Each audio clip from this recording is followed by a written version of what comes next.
wash some of that trail dust out of her drawers, Joe. Well, I can wash up anytime.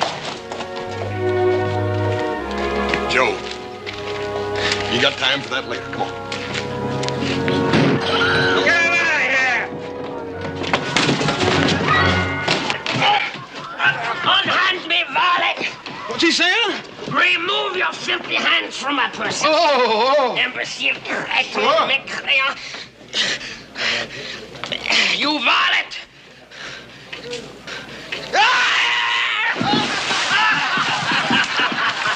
You know, that wasn't very nice. You call me a varlet.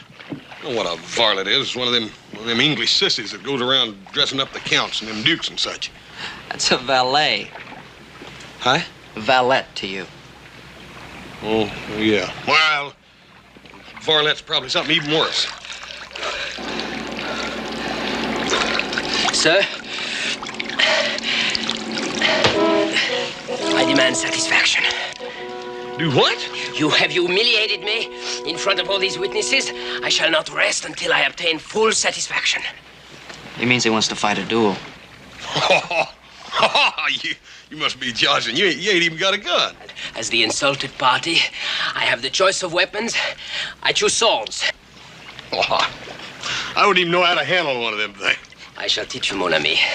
After which it shall give me the greatest of pleasure to kill you.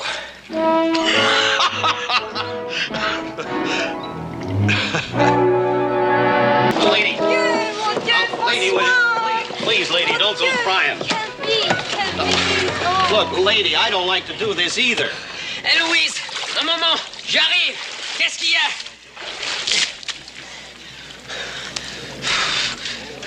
I've got nothing against you at all. Not a thing in the world, mind you.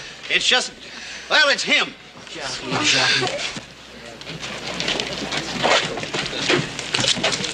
qu'il y a? Hey, Jim, what's the matter? What's the matter? Well, you boys have been out of town, but let me tell you, this flea-bitten little Frenchman is the worst pest that ever came. If I am bitten by fleas, monsieur, it is only because the beds in your pigsty are full of them. François, je t'en prie, fais-lui une apologie. Apologize. Never. Oh, doesn't she talk pretty, Hoss? Yeah, she sure does. Yeah. Well, boys, this varmint's been thrown out of every hotel and boarding house in this town. Ever since he got here, he's been writing them poems. Poems? Well, that's what he calls them. Prints them, then he posts them up on walls and hitching racks, and here, look here, horse. Look. Shunned like the plague by all you hold dear this pest hole which calls itself the palace. Better far to perish to cross the desert alone. This barn is not fit for man nor coach on. Butcher. Better to spend the time killing the roaches in your plague-ridden bistro than murdering my rhymes. The word is pronounced cochon. What's that? Oh, that's French, Hoss. Probably means coachman, you know, like Jolly Jones drives the stage. Yeah. Permit me to correct you, monsieur. The word signifies pig or hog. But when I say that this barn is not fit for even them, I am insulting the whole family of pigs. Hoss, I thought you were my friend. Oh, Jim, it just struck me funny, that's all. Funny. Oh, François, what are we to do? I will think of Come on, something. Joe. Let's go get a beer. Do not worry your little head, sister.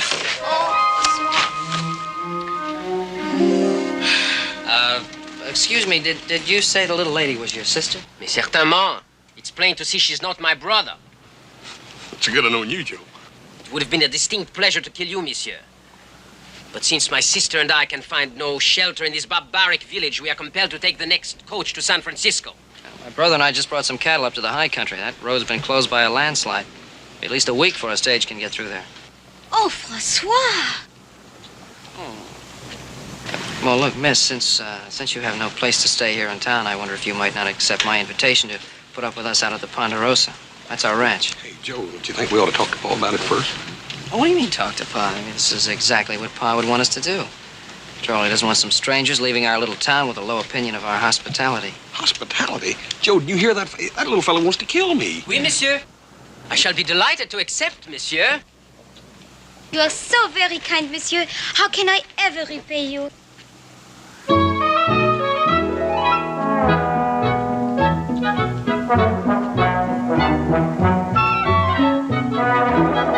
I must admit this comes as somewhat of a surprise, but of course you are most welcome, both of you. I'm sorry I didn't quite catch the name. For a good reason, monsieur. No one has mentioned it. It is Villon, François Villon. My sister, Eloise. Did you say François Villon? The same. Well, I must say you haven't aged very much. Hey, you two fellas know each other? Now, François Villon is one of the greatest poets in French literature. I'm delighted to find someone in this wilderness with even the slightest particle of learning. Are you by some chance a descendant of the great poet? I shall be happy to explain, monsieur. You see, François... Oh, François, je suis très fatiguée. Oh, ma pauvre belle, she's tired. Perhaps I can explain another time. Oh, well, of course. Please forgive our thoughtlessness, mademoiselle. Horace, would you take the badge, Jen? Permit me to? Merci, monsieur. Horace, don't forget to get all the things, huh? Monsieur Horst, do not forget my sword case. One of them is reserved especially for you.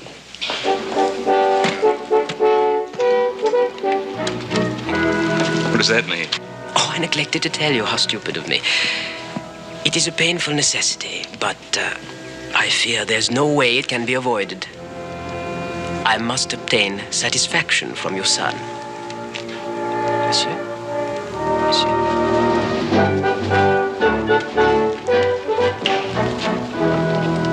Satisfaction? From Horace? Écoutez bien, monsieur. To make the omelet light and fluffy, instead of heavy and greasy as these eggs were, you beat the whites and the yellows separately. Add a touch of basil, the veriest soupçon of parsley. And perfection, voila. Mr. Cartwright? Hopsing. Mr. Villon and his sister are our guests. Now, they'll be staying with us until the stage can get through to San Francisco. Until then, we shall try, in our poor and humble way, to make things as comfortable as possible for them. Okay. He stay here. He come in kitchen. Voila. All right, Hopsing. Shall we adjourn to the living room? He has a temperament, that one. Hopsing's been in our employ a long time. His cooking suits us just fine. Pourquoi non?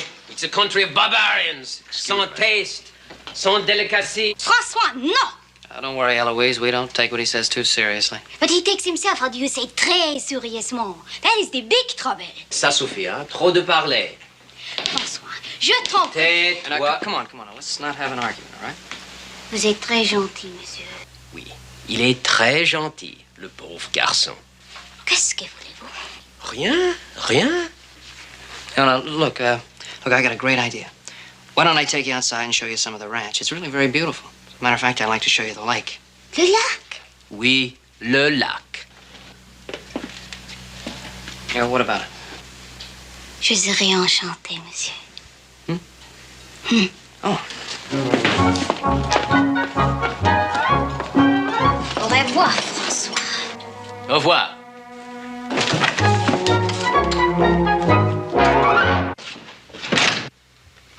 Forgive my frankness, gentlemen, but how can you tolerate these furnishings? Not a trace, not a single touch of elegance. Oh, I got chores to do. I'll see you all at 12. Yeah. Ah, but here is something else. Exquisite.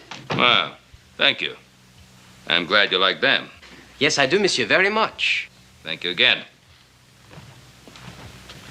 Those are portraits of my wives. Your wives, monsieur? Yes, my late wives. All three of them? Monsieur is a véritable bluebeard. However did you manage it? The workmanship, monsieur, is superb.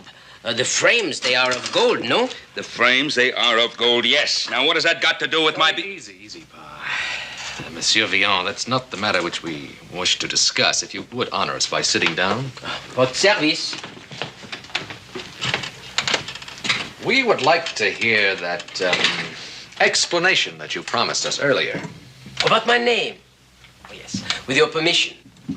We're waiting. Bien. You are perhaps familiar with the theory of reincarnation?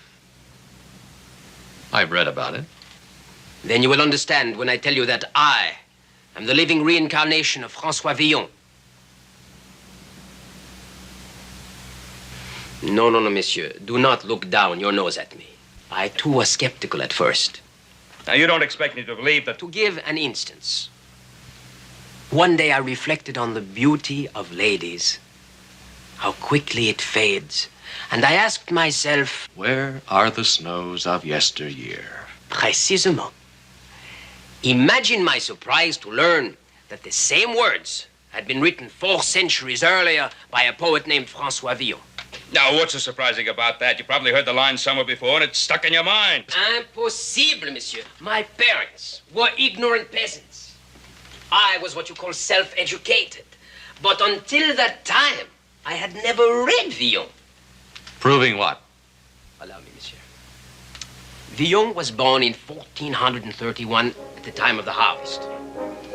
I was born in the year 1831 at the time of the harvest, exactly 400 years later.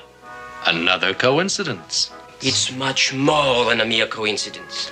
Everything that Villon had done, I found that I had done or was about to do. Now, allow me to remind you, Monsieur Villon, that the great poet Villon was also a rogue and a rascal. And what does monsieur mistake me for? An honest man? What do you want us to mistake you for, a thief? I prefer to say that I am above petit bourgeois moralité. Villon killed a man and was condemned to be hanged. Exactly the same shall happen to me.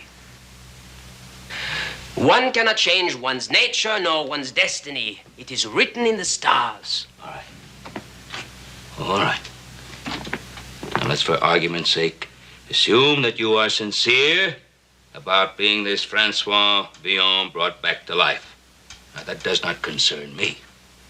However, what does concern me is my son Horse. And I am hoping that when you demand this so-called satisfaction of yours, that you are not thinking of some such ridiculous idea as a duel. Mais précisément? What did Horse do to him? Do? D'où, monsieur? D'abord, je n'ai pas l'habitude de prendre un bain devant tout le monde avec mes vêtements à 8 heures le matin dans le centre de la rue. What did he say? Something about taking a public bath in the middle of the street. Look, Mr. Villon, you have reached the end of my patience. Now, I advise you to get this silly idea of a duel out of your head, or I shall have to ask you to get out of this house. And if you do, monsieur, you will simply be speeding your son's tragic dénouement. You must understand, it is fate. Kismet.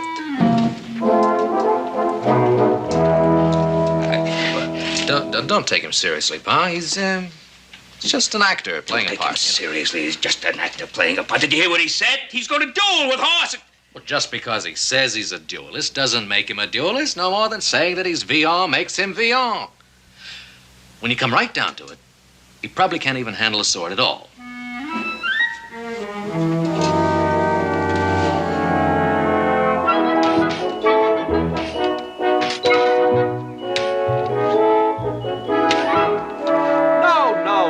No, not like that. Now, look, try it again, huh? Hey, look, will you learn to stand sideways? You're too big a target this way.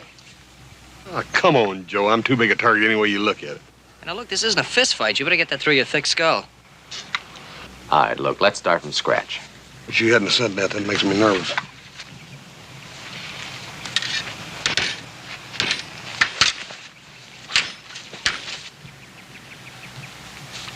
I feel so dadgum silly. On guard. No, Horse. Try to imitate Joe. Adam, on Joe, it looks good. I ain't got the figure for it. See here?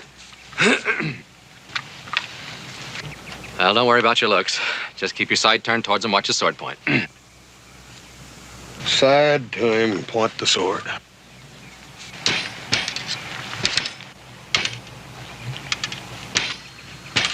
Hey, Joe, you're cute, ain't he, Adam? Forget the jokes. That's your enemy. Attack! Joe? Ah, dadgummit. Oh, what's the use, Adam? He's not going to take it seriously. Well, It is kind of hard to keep a straight face dancing around out here on these hills with silly-looking toothpicks. Hoss?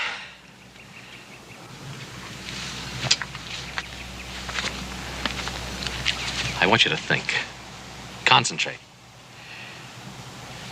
Now, these toothpicks, as you call them, are larger than bullets, right? Yep. Now, if a bullet passes through you, you're liable to kick the bucket, aren't you? Sure. Anybody knows that. Why not? If this toothpick, which is larger than a bullet, were to pass through a man exactly the same way, it could do an equal or greater amount of harm, right? Yeah, right. Especially if the man who's aiming it at you were standing less than 5 feet away and knew exactly where to puncture you so it'd do the most damage. It's like getting shot at close range, wouldn't you say? Yeah. Well, what are we doing standing around here? Come on here, Joe, and help me practice.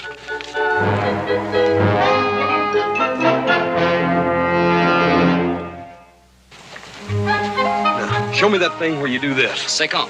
Second. All right. You want me to lunge? Right. All right. You ready? Ready. I don't want to hurt you. No. You ready? Yeah. Hey, that's good. Yeah, come on. Now, let me try it. All right. Yeah, Lunge at you. yeah you Ready? want lunge. Yeah, okay. It's not bad. Little easy. No. C'est abominable, monsieur. The fault is yours, you see. You must attack with more esprit. Élan. You see, he does not comprehend the seriousness. He is not on the qui-vive. What would you like me to do? Stab him a few times to get his attention? Pourquoi non? You see, the lunge, it must be real. It must be deadly. Many have been killed while practicing pour le sport. Only so can one learn the essentials. Hey, wait a minute. You mean I got to get killed before I can get to be a good dueler? I will demonstrate. Your weapon, s'il vous plaît?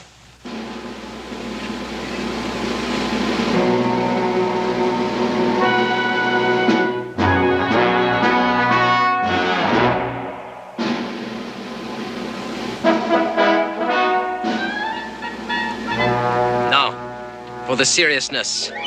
Attack in earnest. Insult the opponent. Chien. Gros cochon. Hey, I know what that means. En garde.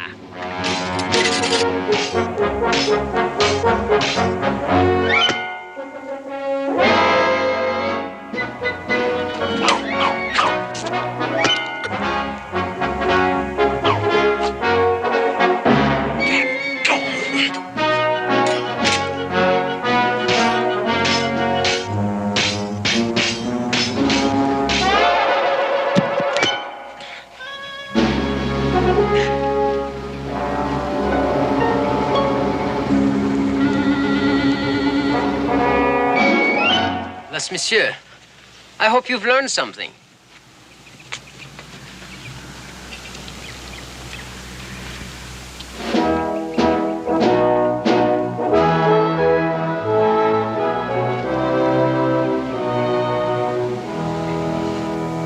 I'll talk to his sister tonight and see if she can get him to call this thing off.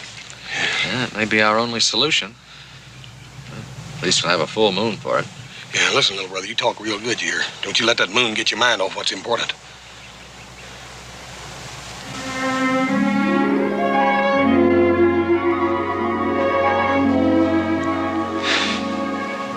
Now, Louise, you look beautiful in all this moonlight.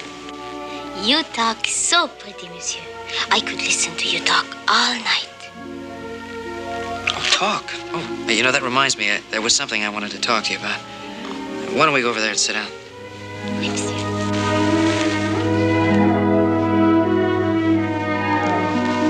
Merci. See, I wanted to talk to you about my brother Hoss. I was wondering if you could speak to your brother and maybe talk him out of fighting that silly duel. Oh, I already have. I tried everything. It's impossible to reason with him. He is a man, how do you say, a man possessed of the devil of François Villon. Come on, you really don't believe that, do you? Of course not. But he does, and that is important. You see, he thinks he is my protector. But in truth, I must be with him always to protect him from himself. Well, it isn't very fair to you. It doesn't give you a chance to live your own life. No. But I dream of it sometimes. It's only a dream. It's very beautiful here. It sure is. La lune Yeah, the moon. and le lac. And the lake. I'm sorry I don't speak your language better. I'm not as learned as my brother. Well, maybe I could teach you a few words. Kiss.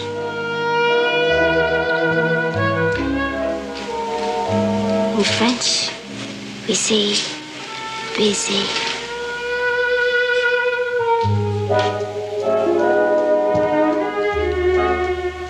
Like this. Baiser.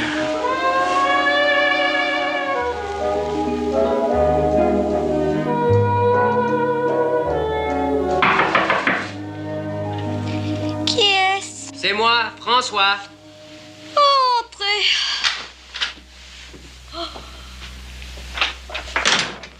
I did not hear you come in last night, my sister. Oh, perhaps you fell asleep early. No, I was up late. I was occupied in writing verses. Oh, it was a beautiful night. We walked. Yes, of course. He's handsome, this little Joe. N'est-ce pas? Oh, oui, très beau. Oh, what are you all dressed up for? Where are you going? Virginia City. Monsieur Cartwright has graciously provided me with a horse. Pourquoi? Well, soon the road will be clear and we must take the stagecoach. To do this, we must have money to pay for the fare. But we have money. No, little sister. You use the wrong tense. In English, the expression is we had.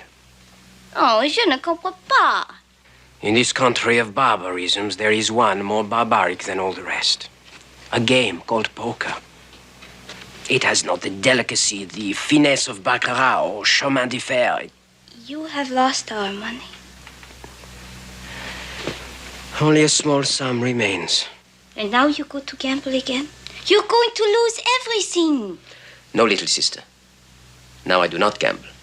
Now I have other plans. Oh, please, François. Each time you have the plan, there is more trouble. I beg you do not go. Little sister, I would not cause you one moment of unhappiness, but there are some things I must do. It is fate which decides. Au revoir, ma chère. Oh, François, no. What am I going to do here without you?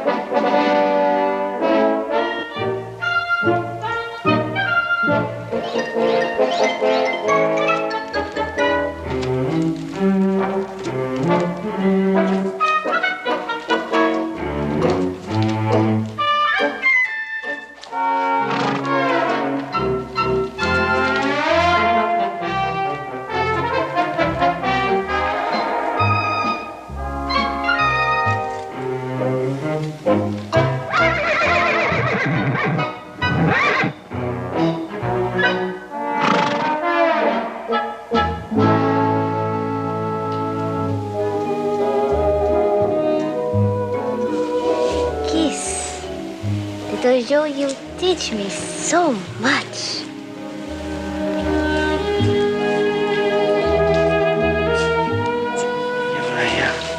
See, I wanted to talk to you about my brother. You know, I really should talk to you about him. You don't want to talk about my brother. Don't you think we've had enough of the talk?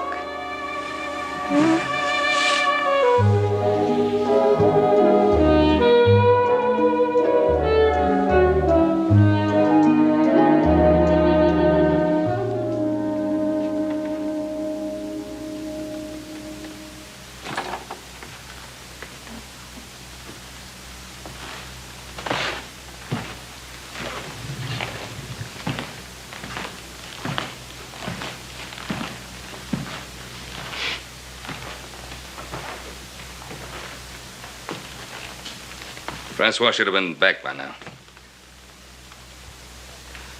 Well, all he had to do was buy the tickets for the stage to San Francisco. Don't tell me you're worried about him. Worried?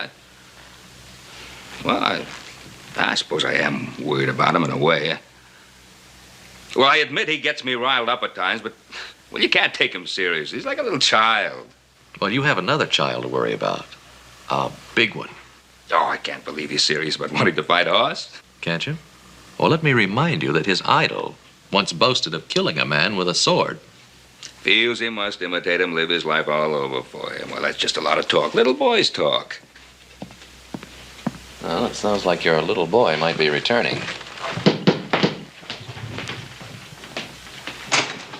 Good evening, Ben. Oh, Roy, come on in. Thanks. Howdy, Adam. Roy? Well, what brings you out to the Ponderosa this time of night? Now, don't tell me that you brought me a warrant. No, it ain't a warrant, Ben. It's his Frenchman you got visiting you here. Oh, yeah? Oh, what? Well, he's wrote himself another poem. Oh, is that all? No, that's not all. Now, he went to Les Stanton's printing shop and paid him to make a whole lot of copies of it. Oh, well, I gave him that money. Hey, Roy, what does the poem say? I'm coming to that, Adam. Ben, it's all about you. Oh, yeah? Yeah, about how you come out west here without a nickel in your jeans. Yeah? Marrying a woman. Yeah. And then killing her so she could get her land. What? And then you married a second one, got rid of her, and a third. Now, hold on there. That's what your friend says is the way you come by all this acreage that's now called the Ponderosa. Well, that's preposterous. I know it, Ben, and you know it, but there's a lot of people coming into town every day that don't know it. Now, a thing like this could get us into a whole pack of trouble. Pack of trouble? Trouble? You don't know the half of it.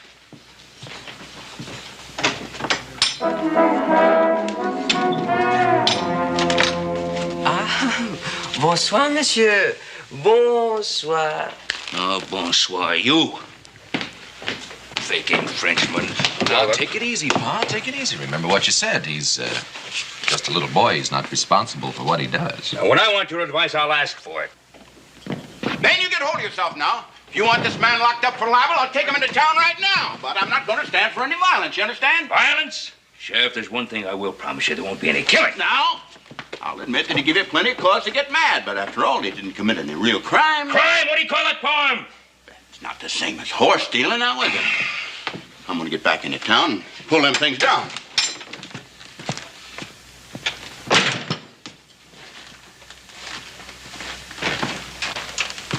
So, I lend you my horse to go to town. I feed you, I house you and your sister. I put up with your bad manners. I even put up with your threats to kill my son, and this is how you repay my hospitality. I perceive you already have knowledge of my humble offering, which is highly regrettable. I wished very much to surprise you. What purpose did you have in writing this? Purpose? Well, even your idol, François Villon, did not write without a reason. Whether it be to please some lord, or to obtain a pardon, or even to make money. Mais naturellement, I too write for money. But, Monsieur Adam, to be frank with you, it was my intention, when I wrote this poem, to sell all the copies to your father. Blackmail, huh? Call it what you choose, monsieur. Let's not quibble. I'm an artist. An artist? You can say this to me after you read my poem. I didn't have to read your poem. The sheriff told me all about it. Alors, you take the word of an illiterate, a peasant. You are afraid to hear what I have written. Monsieur Adam, would you do me the honor? It's your funeral.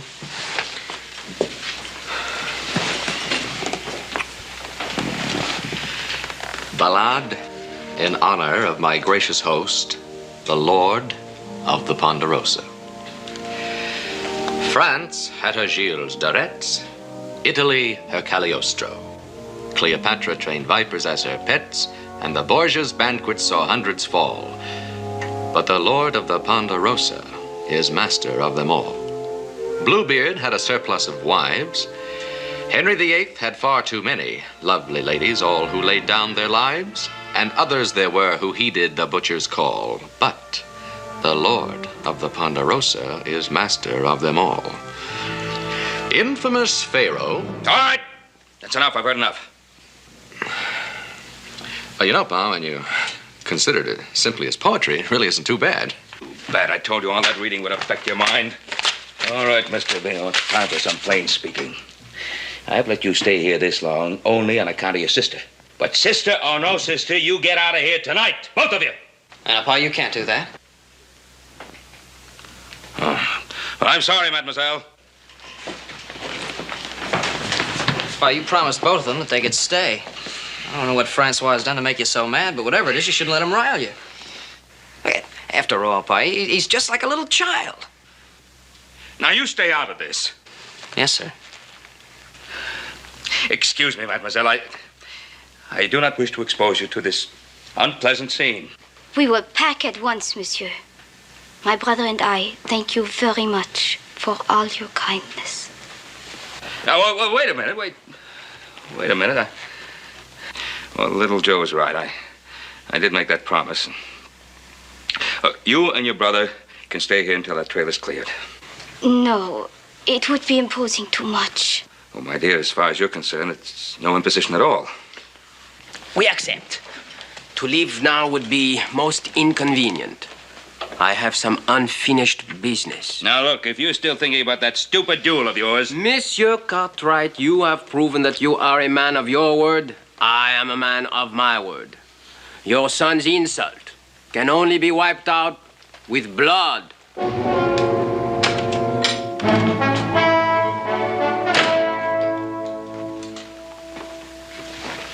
What's everybody down the mouth about?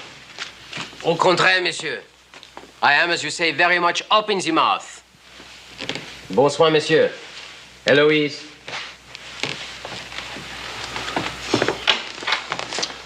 You all look like you've been to a funeral or something.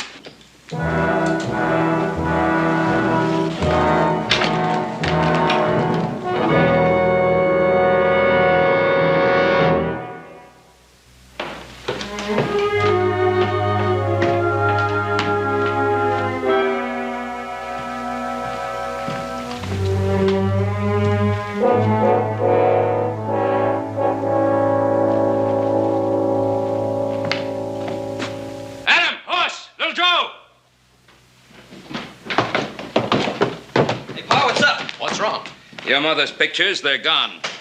What? Yeah. Hey, Paul. You here? I thought you took the team in. Team? Yeah, you two. Who took them in? I'll give you one guess. Got up early and came down. Thought I'd get Eloise is gone. Should have known. We won't have any trouble trailing them. But trailing who? All right, boys, let's get started.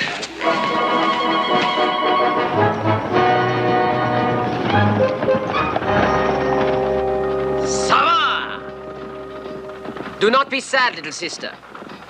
In the great metropolis of San Francisco, you will meet gentlemen of culture and refinement. And you will soon forget this little Joe. I will never forget little Joe. That is what you say now. But where are the snows of yesteryear? I have only left for the sake of his brother, and for you, too, to keep you from trouble. Trouble? What have I got to do with trouble? It is for peasants. Vite, my beauties.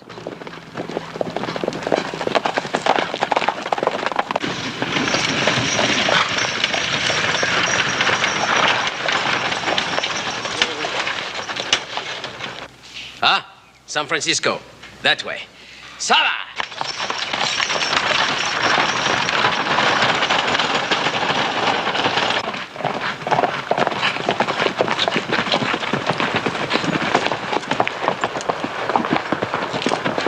They took the road to San Francisco, all right. That fool, didn't he think we'd cut him off? You ever stop to think that maybe they wanted us to catch him? I told you all that reading would affect your mind. Yeah, I just been figuring, Paul. What are we chasing him for anyhow? Well, some family I raised. Come on, let's cut across the arroyo and catch up with them.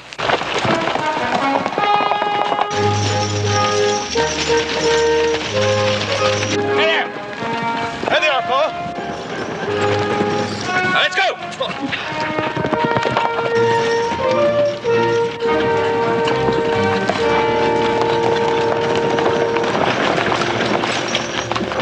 Gentlemen, what a happy surprise. Not in my wildest dreams did I hope to see you again so soon. I'll bet you didn't. Not in your wildest dreams. Little Joe, I can explain everything. Now, hold on, ma'am. You just wait just 1 minute here. Now, where are they? They? Yes, they.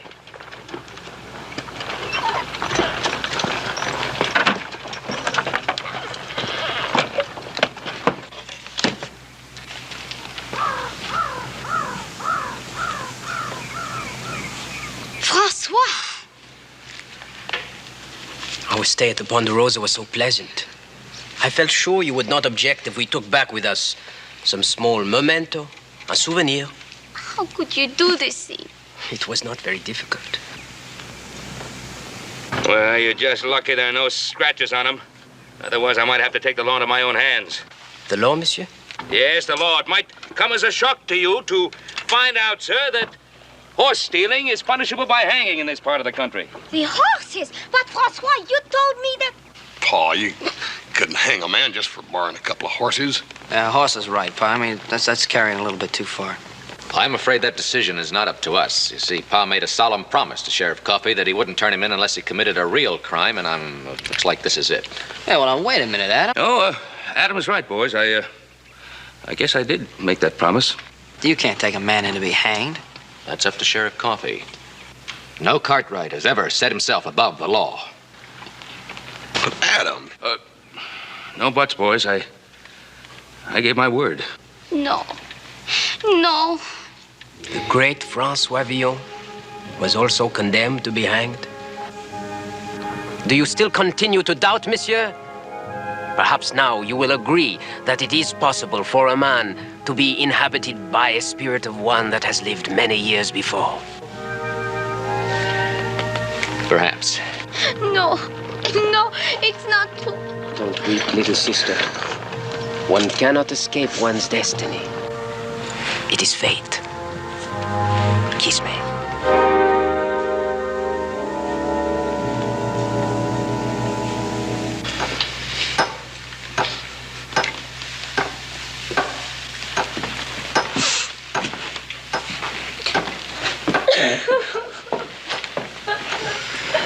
It's always hardest on women. Well, you know, it isn't exactly easy on you. On me, monsieur? What is life? A straw in the wind. We all must die sometime. But it is not given to all to live on forever in men's minds and hearts. That's right, sure ain't. I have spent all of last night composing a poem. It is a masterpiece. It is my last testament to my brothers, just as François Villon wrote his 400 years before. Is this great masterpiece important enough to compensate for your death? Oh, bien sûr. 1,000 times over. It teaches love, mercy, understanding. Monsieur has not lied to me. I will be permitted to read my poem in public. Oh, yes, right before you hang. It is all I ask. The scaffold they are building, it is in the public square. Right in the heart of town. The carpenter spent all night working on it. It's almost finished. I measured the cadence of my poem to the beat of his hammer. If you like, I will read it to you. Perhaps you make some suggestions. Oh, no. I wouldn't dare presume. I'll read it anyway. The last will and testament of François Villon, written on the occasion of his execution in Virginia City on Friday, the 17th of October, in the year of our Lord, 1860. Brothers who draw the breath of life when I am dead, harden not your hearts against my dying call. Let no man mock me, nor my sad estate, but pray to the Lord that he spare us all. Brothers, though my feet dance lightly on the wind, though they kick to the sound of a silent song, remember this: ere you condemn my sin, it is not given to everyone to know right from wrong. Thank the stars that you do not share my fall. Let no man mock me, nor my sad estate, but pray to the Lord that he spare us all. That burn, if that wasn't the prettiest thing I ever heard. Just to think I dang near killed you. I forgive you, monsieur, with all my heart. But one correction. It is I who would have killed you. Francois, you must forgive me for saying you had no talent. Adam?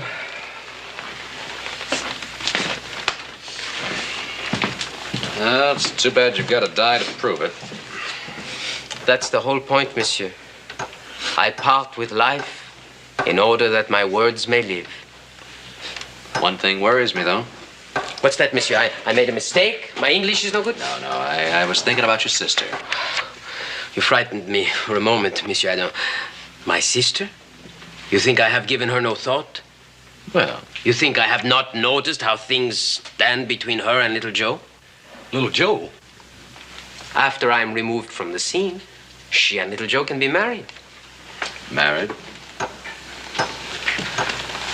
Francois, I don't know how to tell you this. Things being the way they are, I'd like to see you die happy. But you might as well know the truth. Little Joe is not the marrying kind. What? Even if he were, he's too young. Pa would never permit it. Horst, you got anything to add? I? Oh, yeah, well, seeing as how our only brother was hung for horse stealing, we couldn't have that in the family.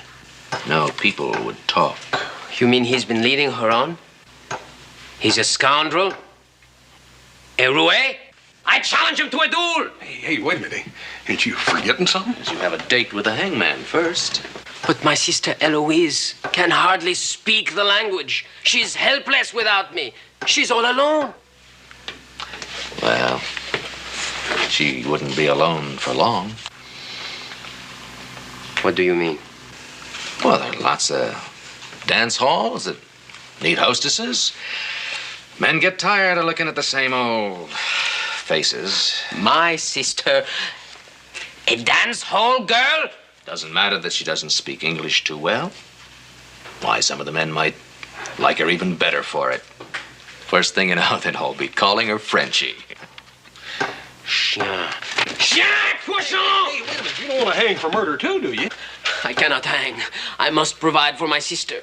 Well, under the circumstances, I'd say that's a bit difficult. Yeah, dang near impossible. But you must do something. You must help me.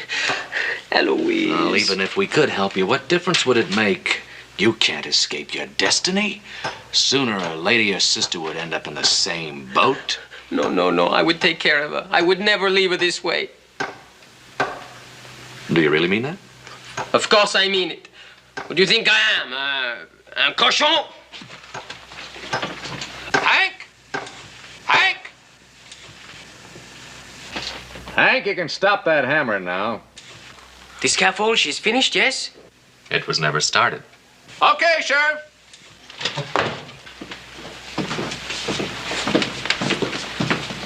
Sheriff, I think maybe you better tell him he's free. I don't think he'll believe me. Pardon? Well, you see, Francois, we promised the sheriff that we'd bring you in if you committed a crime, but we didn't promise him that we'd press charges. And if we don't press him, there isn't anything anybody can do to you. Yeah. Is this true? Yeah? What's the charges? Because you did not ask me. Shall we get back to the game? Yeah.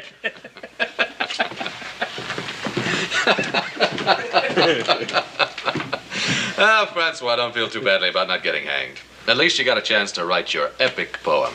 It was you! Now, You don't were jump- the one... Nah, don't jump to any conclusions. Only a man who loves poetry could have the imagination for such a plan. I shall be in your debt for always.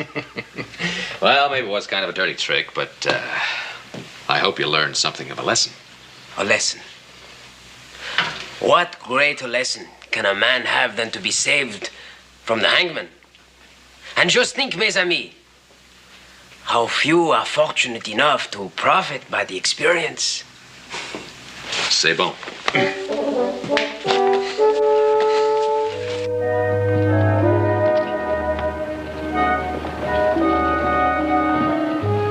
Don't you forget now, I'm going to write to you every single day. Et moi, cher. It will help me, like you do, talk the English. Talk. Now, is that all you ever want to do is talk?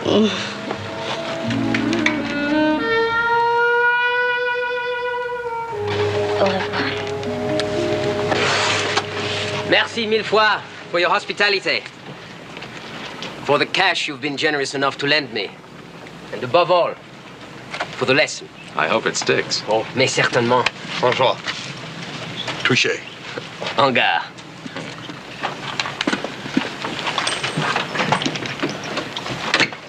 You Cartwrights, you taught me what I must do. First, I must find a rich husband for my sister in San Francisco. And then I shall be free. Free to be hanged. Au revoir, mes amis. Au revoir. Au revoir.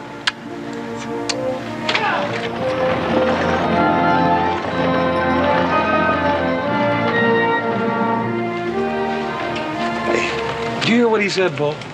Yep. You know, I have an idea that one day he'll succeed. It is fate. Kismet.